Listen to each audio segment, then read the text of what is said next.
Hello everyone! Today I'm going to teach you an activity that is so perfect for early learners that don't necessarily know how to say things yet, and you can do this with things that are readily available in your house or in most educational shops. So let's get talking. Hi again. If you're new here, I'm Teacher Kaye and I'm a certified speech-language pathologist. And if you're not new here, thank you again for dropping by. I love having you back. Today is for those parents who ask, I feel like my child can understand some words already, but still doesn't say them. How do I know what they do and don't understand?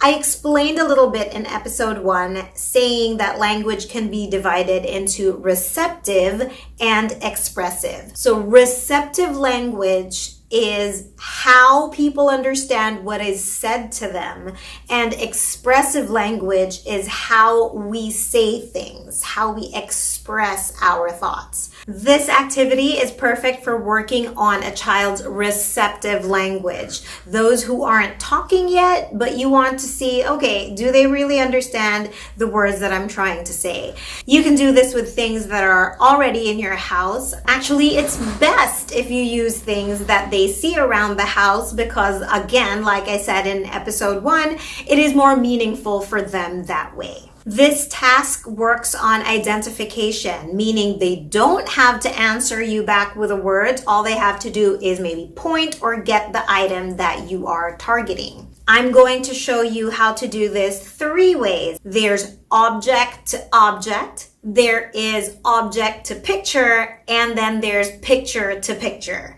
So I'll give you a demonstration of each one. So for this one, I'm going to need to use this little table, and I don't have a professional setup or anything, so baka maputol ako ng konti. But the important thing is for you to see the items that I have.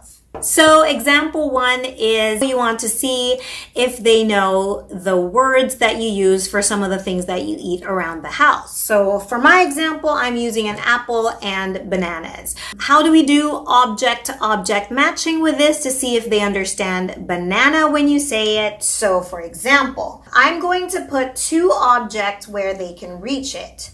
Here, an apple and a banana. And I'm going to hold a big banana here and I'm going to say, banana, do we want to eat banana? Can you give banana? And then so you have only 2 options. There's the banana and there's the apple. And for example, they're in front of you and you want them to be able to focus on the banana to either point or give to you. So if you see that they're trying to reach for the apple, which is not the right answer, you take the apple back and put the banana in the foreground and say, banana, want to eat banana? And then you can kind of reset and say, banana, give banana.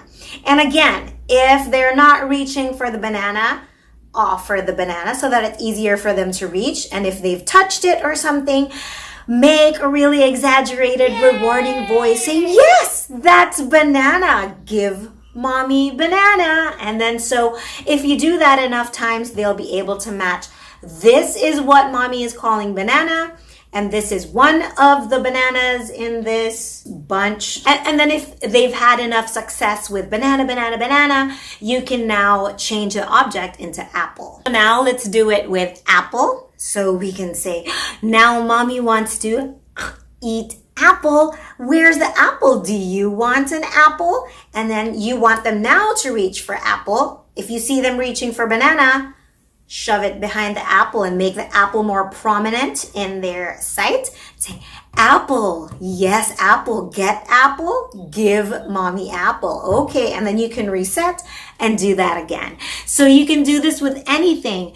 Spoon, fork, their toys like ball, bear, their clothes like t-shirt, things in their bathroom like toothbrush and soap. And the list goes on.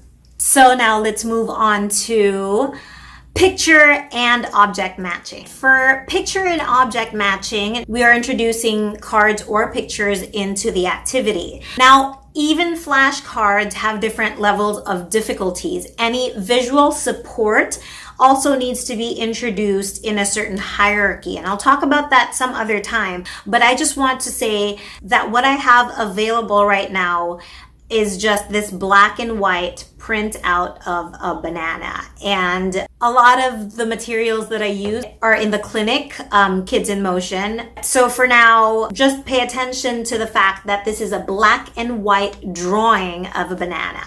So now I'm holding the banana and I have an actual banana, the object, and we can go, oh, Mommy wants to eat banana. You know who else likes banana? Who? The monkey likes banana. What about you? Do you like banana?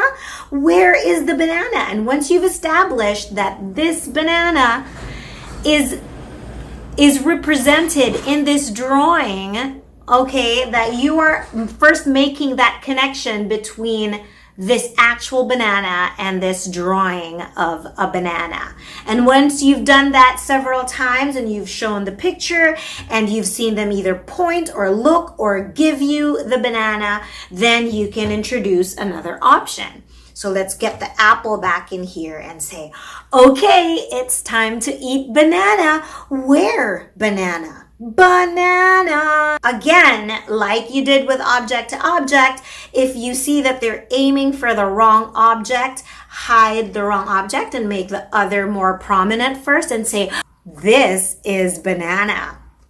Okay, and do that and reset until they are able to reach for or indicate the banana correctly. So if you do that, the same thing with apple, you can show the picture of the apple and then have them indicate to the apple however way you want. Pointing, touching, even if it's just looking, because you can see if they're looking at the right object, or grabbing and giving and so on and so forth. Okay, you can also do this in reverse where you are now holding the object and you have the pictures in front of you. So now what if you want to say, give apple, where apple, apple, apple. And then you again do the same thing where you make sure that the right answer is more prominent to them in the beginning, and then you fade that where they're side by side until they can reach for the right one by themselves. All right, and for the last one, it's picture to picture matching. So I have with me a bunch of pictures here. For example, you're going through each one, but just for the purposes of the materials that I have in my house, let's pretend our target now is apple.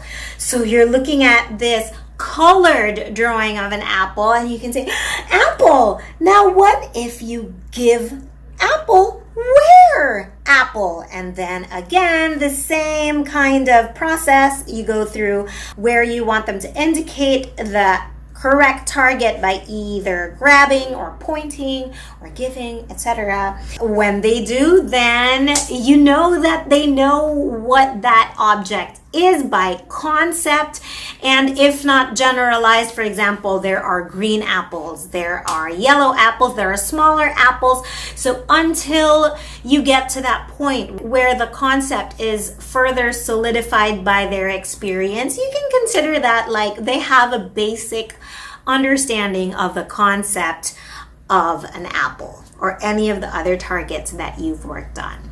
And that's it. Wasn't it super duper simple? You can try it at home and I'm sure it'll be so much fun seeing how your child reacts. And usually when children get this, when they start to understand the routine of the activity and they start getting the right answers, you'll see their faces light up because they'll be so proud that they know something and they can show it off to you. I hope that helped. And just some reminders and tips for doing this activity. If you noticed, I started with just one object is to one and then giving two options and only two options in the demos. But feel free to add more options for your child to choose from so that there are more foils or wrong answers for them to eliminate through to really see if they understand. Let me know if you try this at home. You can leave me comments. You can also message me on Facebook or Instagram at Teacher Kaye Talks. I would really appreciate a like and subscribe. And if you feel like any of your friends will benefit from this, please share away. And already, I just want to say good job, because I'm sure you'll do a good job. And hugs to you guys. See you next week, and happy talking.